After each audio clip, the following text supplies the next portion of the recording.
अच्छी अच्छी इखलाकी और सबक आमोज़ कहानियाँ सुनने के लिए मेरे चैनल स्टोरी वर्ड 863 को ज़रूर सब्सक्राइब करें। मुद्दतों पहले पंजाब पर एक राजा हुकूमत करता था। इसकी वाहिद औलाद एक ही एक बेटी थी। राजकुमारी जितनी हसीन थी उतनी ही ज़हीन थी, लेकिन वो ब्याह के लिए नहीं मानती थी। राजी को दिन रात यही फिक्र खाए जा रही थी। उसे यही चिंता रहती थी कि जीते जी बेटी के हाथ पीले कर दे। आखिर एक रोज़ बाप के मुसलसल इसरार के सामने राजकुमारी की जिद ने घुटने टेक दिए। वो दुल्हन बनने के लिए राज़ी होगी, मगर ये क्या, इसने शादी के लिए एक शर्त लगा दी कि जो कोई मुझसे ब्याह रचाने का ख्वाहिशमंद हो, पहले मुझे एक पहेली भिजवाए। अगर पहेली बूझ ना सकी तो मैं उससे शादी कर लूँगी, और अगर मैंने बुझारत का सही सही जवाब दे दिया तो उस शख्स का सर कलम कर दिया जाएगा। ढंडोरची ने हर जगह ढंडोरा पीट दिया।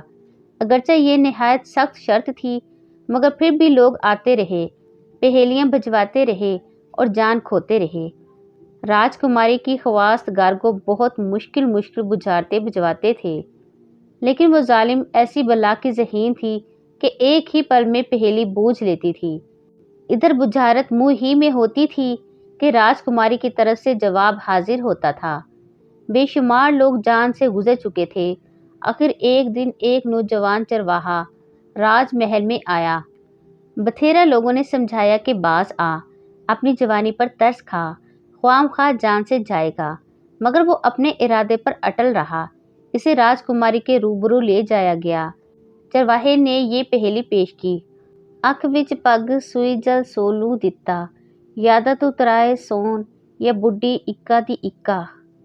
यानी कि आंख में पंख, सूल ने सुई पानी दिया, या 2 से 3 हो जाएंगे, या बुढ़िया एक की एक, यानी कि अकेली की अकेली रह जाएगी। 1 लम्हा 2 लम्हा 3 लम्हे गुज्जर बचता रहा, मगर 4 सू हो का आलम। राजकुमारी की तरफ से कोई जवाब न आया। ये पहला मौका था कि ऐसा हुआ था। राजकुमारी सोच में डूबी हुई थी कि इसने बहुत ज़हन लड़ाया, लेकिन पहेली न बूझ सकी। आखिर हार मान ली।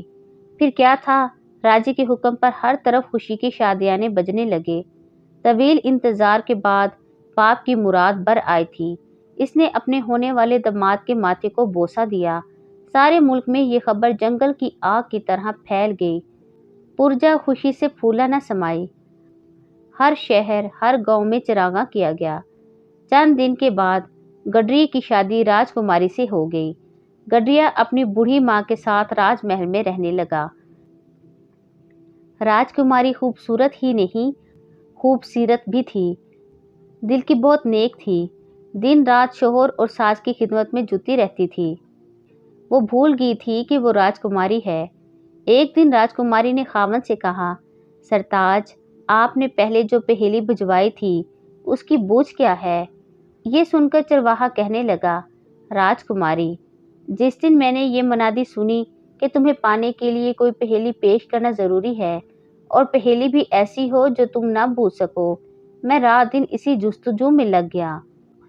जो बड़ा बूढ़ा मिला उसे रोक के कहा कि बाबा कोई पहेली बताओ। आते जाते मुसाफिरों से दरियाफ्त किया। बुझारतें तो बेशुमार मिली, लेकिन सब आसान। मुझे किसी ऐसे मौमे की ज़रूरत थी जिसके जवाब की तुम्हारे फरिश्तों को खबर ही ना हो, क्योंकि आसान और आम सी पहेली भिजवाना तो अपनी मौत को दावत देने के मुतरादिफ था। लेकिन शदीद कोशिश के बावजूद ऐसी एक भी पहेली ढूंढने में मैं नाकाम रहा। मिसल मशहूर है, खुदा मेहरबान हो तो जग मेहरबान। एक रोज़ सुबह सवेरे मैं शदीद मायूसी की आलम में बकरियों का रेवड़ लिए चराने के लिए जंगल की ओर चला जा रहा था। मैं शदीद मायूसी की आलम में बकरियों का रेवड़ लिए चराने के लिए जंगल की ओर चला जा रहा था। रास्ते में एक जगह किसी गाय को मरे हुए देखा। गोश्त तो कब का चील कौवे खा चुके थे, अब तो ज़मीन पर फ़कत पिंजर पड़ा था।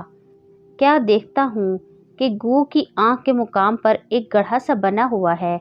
गड्ढे में किसी चिड़िया ने घोंसला बना रखा है। घोंसले में तिनकों के साथ साथ चिड़िया के पर भी नजर आ रहे हैं। एक कांटे जैसा तेज और बारीक तिनका आंख के गड्ढे से बाहर को निकला हुआ है।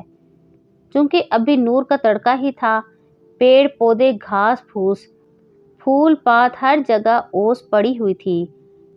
शबनम का एक कतरा गो की आंख के गड्ढे से बाहर को निकले हुए इस सूल जैसे तिनके पर भी ठहरा हुआ था और सुई पानी सूरज की पहली किरण से चमक रहा था। ये मंजर देखने की देर थी कि फौरन पहेली का पहला मिसरा बर्फ के कूंदे की तरह मेरे जहन में लपका। दूसरे मिसरे की वजाहत ये है कि मेरी एक माँ है बूढ़ी। हम दोनों माँ बेटा एक झोंपड़ी में रहते थे। राजकुमारी, अगर तुम मेरी पहेली ना बूझ पाती तो मेरी तुमसे शादी हो जाती, हम 2 से 3 हो जाते, मैं, मेरी माँ और तुम। और अगर तुम मेरी पहेली बूझ लेती तो जाहिर है इसका नतीजा सिवाय इसके और क्या निकलता कि तुम मुझे कत्ल करवा देती और यूं मेरी बूढ़ी माँ अकेली की अकेली रह जाती। ये थी इस पहेली की हकीकत। जब राजकुमारी ने गडड़ी की जुबानी ये सारी कहानी सुनी तो बहुत हैरान हुई। इसे अपने शोहर की जहानत पर फख्र महसूस होने लगा। इसके अलावा इसे अपने इंतखाब की दुरुस्ती का भी पहले से कहीं बढ़कर यकीन हो गया। वो अपने शोहर और सास की और भी खिदमत करने लगी। बरसों बाद जब राजे का इंतकाल हुआ तो इसका वाहिद वारिस गडरिया, इसकी बेटी का खामन, इसका दामाद राज गद्दी पर बैठा और आने वाली कई नस्लों तक निहायत अदलो इंसाफ से हुकूमत करता रहा।